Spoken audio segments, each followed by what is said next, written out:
Hello, everybody, and welcome to episode 4 of the Mother Tucker podcast. This one's going to be a little short.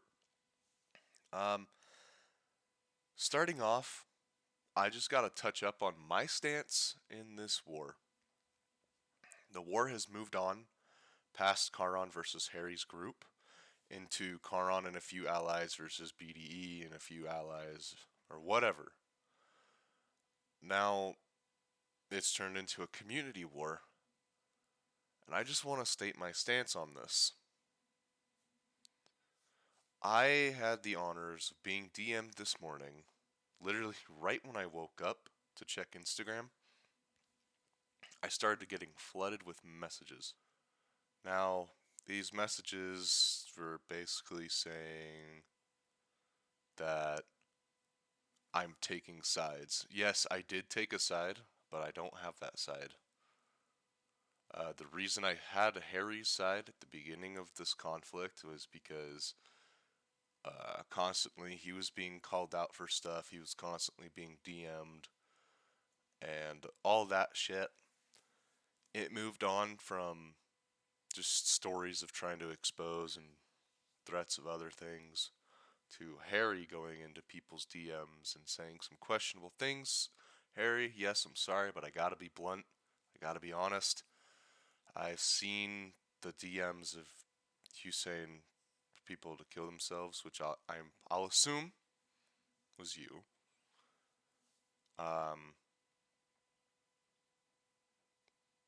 And that's why I no longer support that side. Yes, in the past, I did say a lot about Charon. Reason being the beliefs and how do you say, just the overall tone of Charon had changed through the war. Friends were killing friends. Friends were talking shit on Instagram. And yeah, so basically today I was essentially called a hypocrite, saying that I would remain unbiased when I left Charon. I'm pretty sure I didn't say unbiased.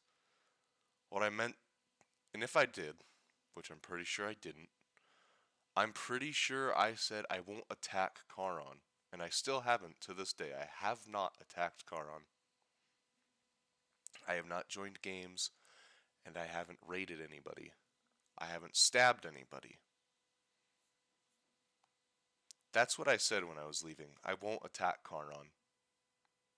Now, I didn't say I wouldn't report on them, because obviously I have.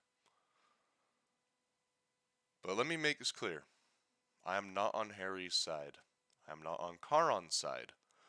Both sides have blown this war out of proportion. From a simple night, like you can listen to the past podcasts, you know how this war started. Two drunks, or not two, a couple drunks, raiding a BCT, turned into retaliation after retaliation after retaliation after retaliation after Instagram story after retaliation after Instagram story. It has gone on and it's still kind of going on. It's just kind of simmering down a bit. But, yeah, no, it's gone on for a long time. And it shouldn't.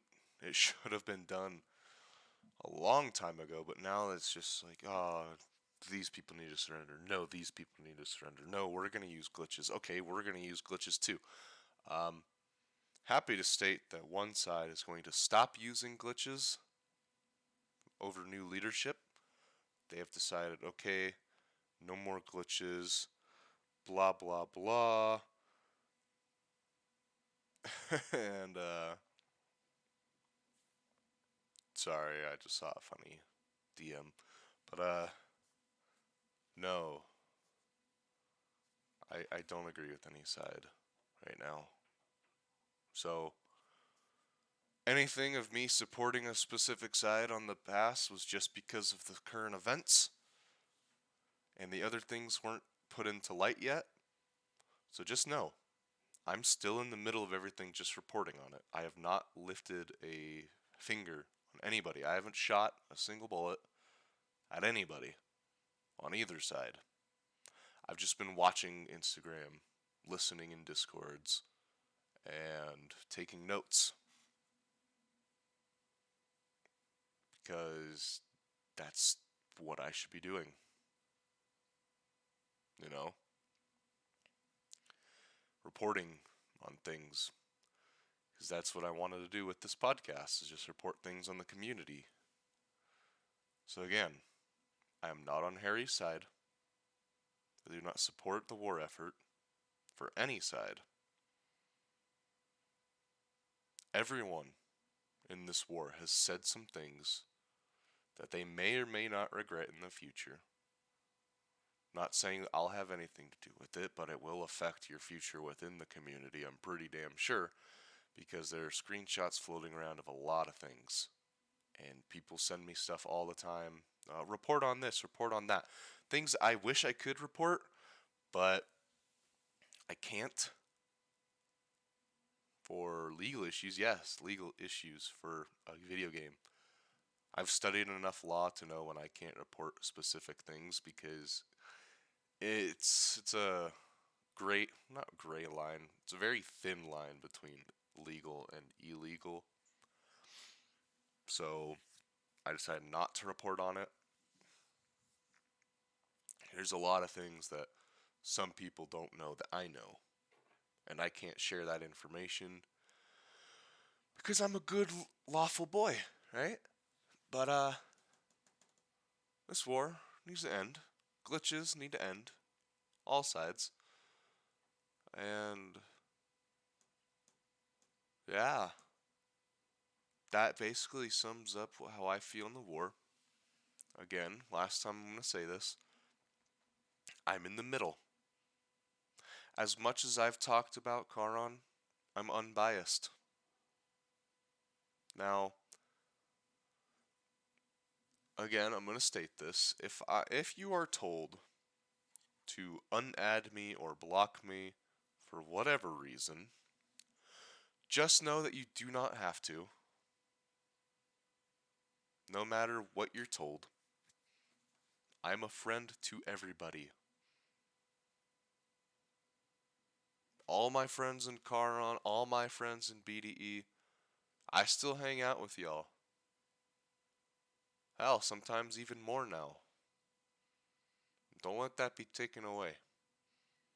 I'm not the kind of guy that's gonna raid you just because I'm pissed off at something. No, no, no. Fuck that. But that's it for the war. Let's go over a little bit of gaming news. So, after about 7 years, Biomutant has finally released. Was very anticipated, and I can tell you I was excited for it, but then the reviews started coming in. I got skeptical. It is one of those games that you kind of have to try for yourself to see if you like it. It's a full price game, $60. It's RPG. It's pretty interesting. I do have some gripes about it. I don't like that there's a narrator that talks over everything. You can turn the narrator down, which is nice. But the game's kind of iffy. It appeals to a certain audience. I'm not that audience, sadly. It's okay, but it's not something I'd play all the time. Another game I'm excited for, and I'm actually probably going to start. I wouldn't say a milsim, maybe it is a milsim, but Chivalry 2 is coming out on the 8th this month, June 8th. I'm actually very excited. I was playing the beta. Um, if you're into nonsense and just hack and slashing people, I highly recommend that you look it up. $40 and $50 for the special edition, which just gives you a couple extra goodies. A Dungeons and Dragons game is coming out, Dark Alliance. That comes out on the 21st this month for $40 and $60 if you want the deluxe edition. I should state that this game looks interesting and it will be on Game Pass. I'm pretty sure is what I read. Um, Back for Blood, a game based off of Left 4 Dead and made by the creators of Left 4 Dead, is coming out in October on the 11th. The game prices at $60,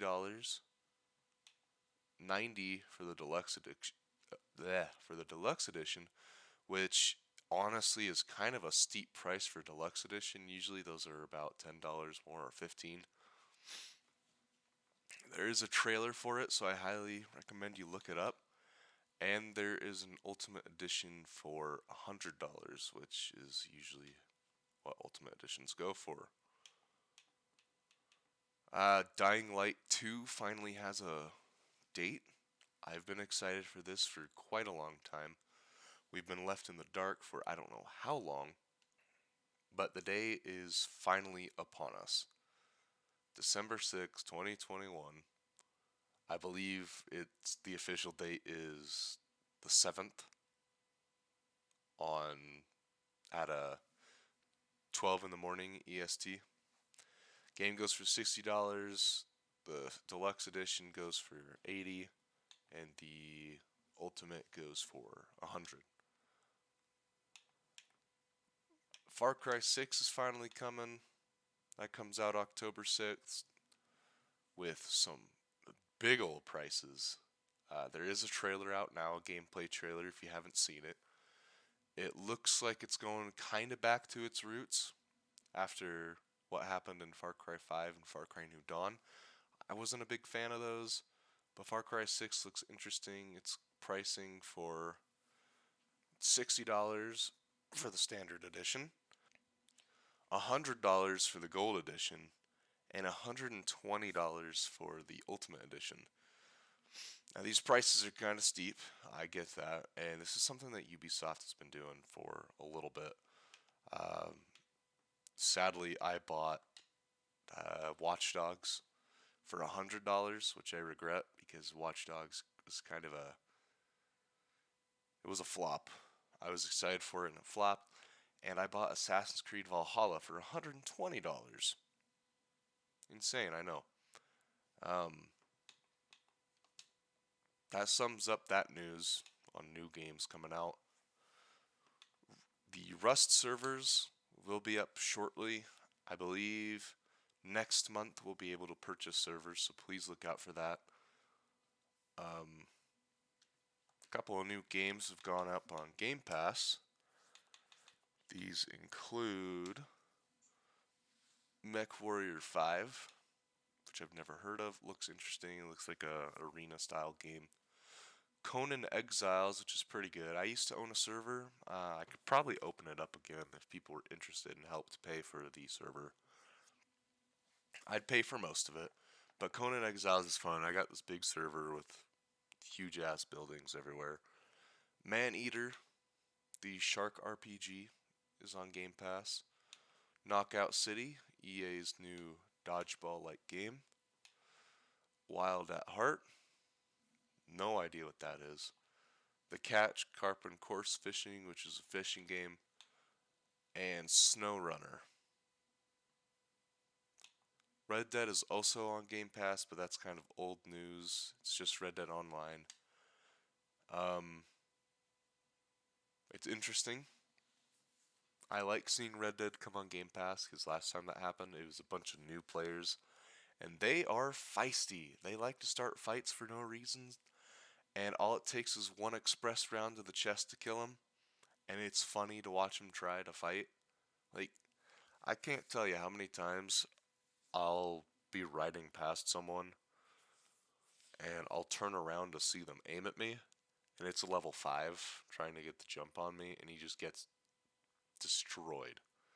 And then I usually do the dick move and keep fighting him over and over and over, pushing him back and back, spawn trapping him, whatever. Do I feel bad? Sometimes. Sometimes, yeah.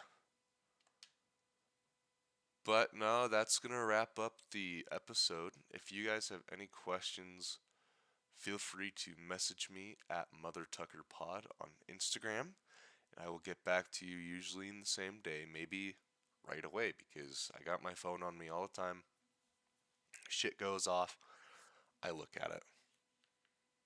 But thank you guys so much for listening. If you haven't, please subscribe. Please leave a comment. I do read through them. And stay frosty, guys.